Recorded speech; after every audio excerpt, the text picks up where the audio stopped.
ಎಲ್ಲರಿಗೂ ತುಳಸಿ ವಿವಾಹದ ಹಾರ್ದಿಕ ಶುಭಾಶಯಗಳು. ಪ್ರತಿ ವರ್ಷ ದೀಪಾವಳಿಯ ನಂತರ ಬರುವ ಹಬ್ಬವೇ ಈ ತುಳಸಿ ವಿವಾಹ. ಕಾರ್ತಿಕ ಮಾಸದಲ್ಲಿ ಬರುವ ಈ ಹಬ್ಬ ತುಳಸಿ ಪೂಜೆಗೆ ಬಹಳ ಶ್ರೇಷ್ಠವಾದದ್ದು.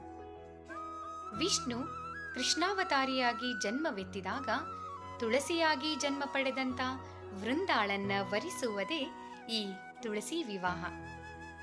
ಕಾರ್ತಿಕ ಮಾಸದಲ್ಲಿ ತುಳಸಿ ಗಿಡದ ಜೊತೆಗೆ ವಿಷ್ಣುವಿನ ಪ್ರತಿರೂಪವಾದಂಥ ವಿಷ್ಣುವಿನ ಅಂಶವನ್ನ ಹೊಂದಿದಂಥ ನೆಲ್ಲಿಕಾಯಿ ಗಿಡದ ಜೊತೆಗೆ ಈ ತುಳಸಿ ಪೂಜೆಯನ್ನ ತುಳಸಿ ವಿವಾಹವನ್ನ ಮಾಡುವುದು ಪ್ರತೀತಿ.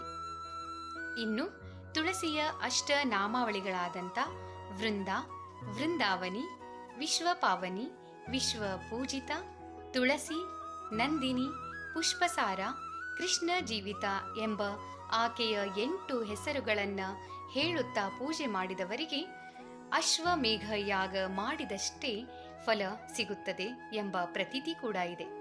ಇನ್ನು ಒಂದೇ ಒಂದು ತುಳಸಿ ದಳವನ್ನು ತುಳಸಿ ವಿವಾಹದಂದು, ಅಂದರೆ ಉತ್ಥಾನ ದ್ವಾದಶಿಯ ದಿನದಂದು ವಿಷ್ಣುವಿಗೆ ಸಮರ್ಪಿಸಿದವರಿಗೆ 10 ದಶಲಕ್ಷ ಗೋವುಗಳನ್ನು ದಾನ ಮಾಡಿದಷ್ಟು ಪುಣ್ಯ ಲಭಿಸುತ್ತದೆ. ಹಾಗಾದರೆ ಈ ಒಂದು ವಿಶೇಷ ದಿನವನ್ನ ನಾವೆಲ್ಲರೂ ಆಚರಿಸೋಣ. ಆ ತಾಯಿ ತುಳಸಿಯ ಕೃಪಾಶೀರ್ವಾದಕ್ಕೆ ನಾವೆಲ್ಲ ಪಾತ್ರರಾಗೋಣ ಅಂತ ಹೇಳ್ತಾ ಎಲ್ಲರಿಗೂ ಶುಭವಾಗಲಿ.